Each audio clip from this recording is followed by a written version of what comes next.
Melania. Dan saya Meliska Sulawesi. Next. Adapun yang kami bahas yaitu peran generasi milenial untuk Indonesia. Di sini terdapat 4 poin. Yang pertama, generasi milenial atau generasi Y merupakan generasi yang lahir pada tahun 80-an sampai 90-an. Yang kedua, peran generasi milenial.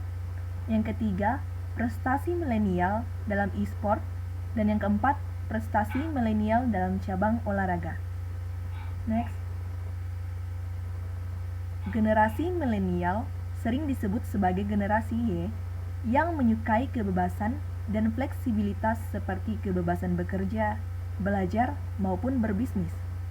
Generasi milenial tepatnya merupakan kelompok manusia yang lahir pada tahun 1980-an sebagai awal kelahiran, tahun 1990-an sebagai pertengahan tahun, dan awal tahun 2000-an sebagai akhir kelahiran pada generasi milenial. Next. Selanjutnya untuk poin kedua yaitu mengenai peran generasi milenial. Dengan pemikiran yang kreatif dan inovatif, dapat menciptakan hal baru untuk kemajuan Indonesia. Para generasi milenial Indonesia banyak menyumbangkan berbagai macam prestasi untuk mengharumkan nama kebangsaan Indonesia. Selanjutnya yaitu mengenai peran generasi milenial terhadap bisnis. Seperti yang dikatakan sebelumnya, jika para generasi milenial memiliki sifat fleksibel dan bebas berbisnis, bisa menemukan lapang pekerjaan ataupun bisnis baru yang belum pernah digeluti oleh orang lain. Selanjutnya mengenai peran generasi milenial terhadap ekonomi. Yang pertama, generasi milenial menjadi sebagian besar pengisi bonus demografi ekonomi dalam perekonomian di Indonesia. Yang kedua, disebut dengan generasi milenial yang akan memberikan segudang prestasi adalah para pemuda permata Indonesia yang diharapkan mampu memberikan kemajuan dan peningkatan nilai perekonomian dalam kemanusiaan di Indonesia. Selanjutnya yaitu kemajuan teknologi dan solusi yang tepat dalam segala aspek kebutuhan ide bisnis dan perekonomian. Dan yang terakhir, generasi milenial memiliki sifat fleksibel dan bebas dalam berbisnis, bisa menemukan lapang pekerjaan ataupun bisnis baru yang belum pernah digeluti oleh orang lain.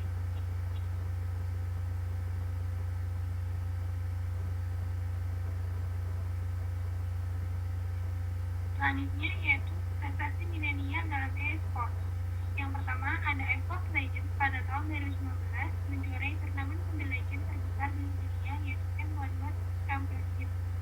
Yang kedua ada Bigetron SA yang menjuarai turnamen PUBG Mobile dunia yaitu PMCO Global 2019. Dan yang ketiga ada Onyx Esports yang berhasil menjuarai FSC 2019 dan Piala Presiden 2019. Yang keempat ada Bom ID lolos Dota 2 Pro Circuit 2019 dan menjadi juara di Asia Pacific Circuit 2019 serta ESL Pass of Nation 2019.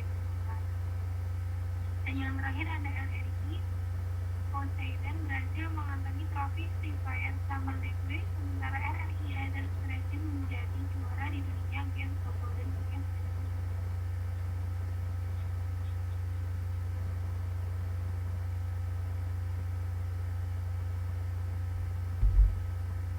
Kemudian pembahasan yang terakhir yakni mengenai prestasi milenial dalam cabang olahraga.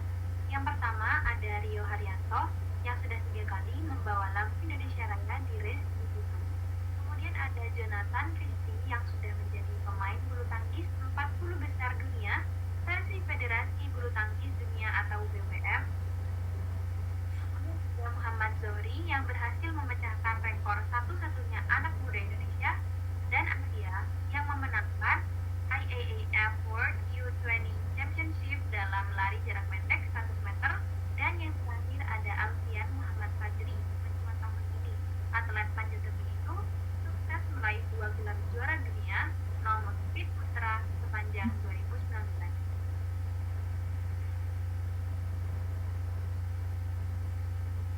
Terima kasih. Sekian presentasi dari Esa yang dapat